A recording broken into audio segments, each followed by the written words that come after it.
Hello, boys, girls, moms, dads, grandmas, grandpas, cats, dogs, and all you peanut butter sandwiches out there.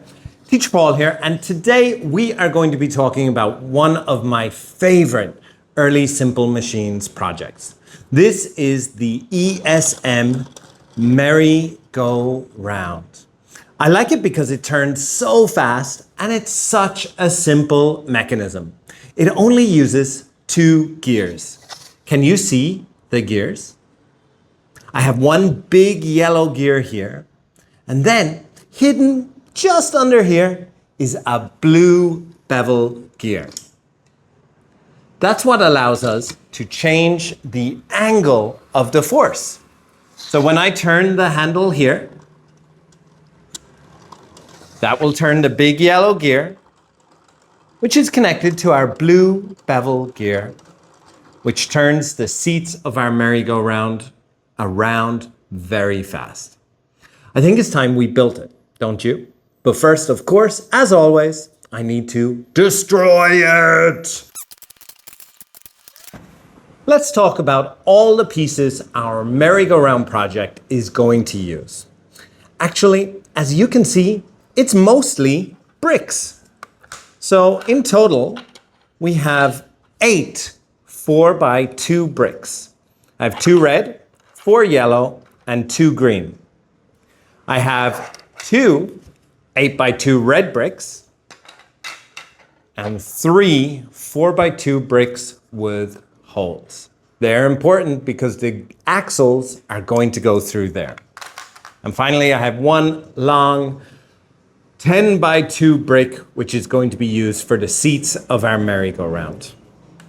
Of course, we have our 2 gears, big yellow and bevel blue. And then we have 2 axles as well.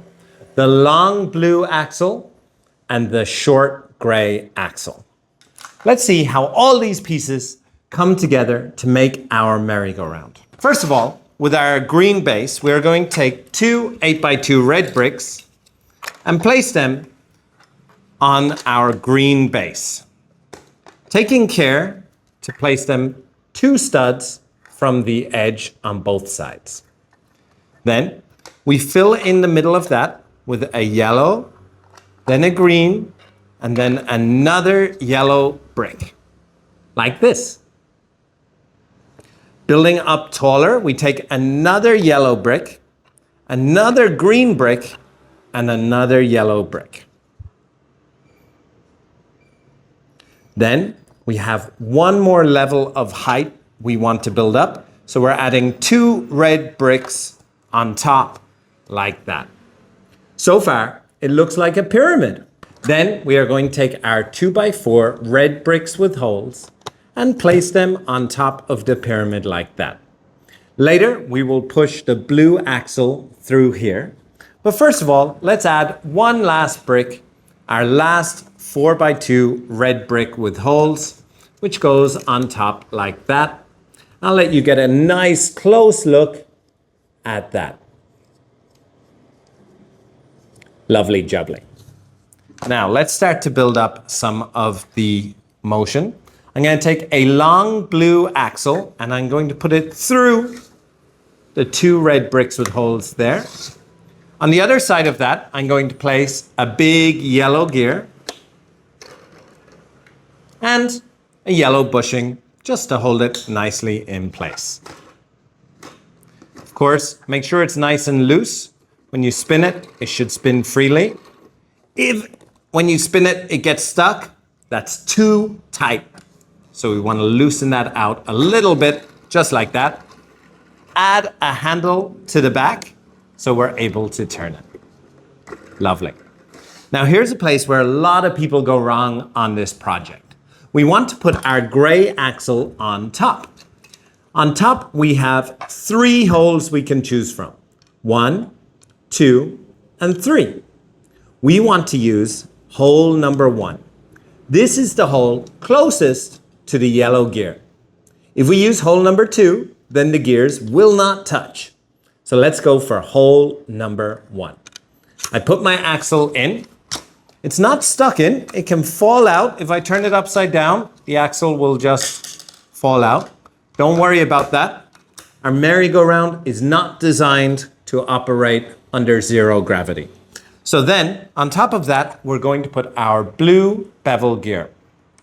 You could also call this a crown gear sometimes, but today we're using it almost like a bevel gear. Then you should be able to see that with the blue bevel gear on, the gray axle is able to turn. Fantastic.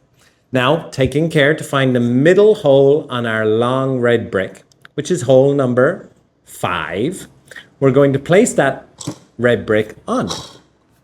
But right now you can see the red brick doesn't really turn with the blue gear. To make it work together, we're going to use a handle, but we're going to use it upside down. That means that this bit of the handle will go into the red brick and lock them together. So when the handle turns, the red brick has to turn as well. So I'm going to drop that down and push it in. Now make sure you're doing it upside down, just like that. And now when I turn my handle, you can see that red brick spins around as well. Lovely. Last but not least, we just have 2 seats to put on our merry-go-round so that people are actually able to ride on it. So I place those down here and here like that, and our merry-go-round is ready to go. One thing I suggest trying is trying to add more seats to your merry-go-round. Are you able to get 4 seats on? Can you make it turn faster? Or can you make it more exciting? Guys, thank you for watching. Have a wonderful day. I'll see you next time. Bye-bye.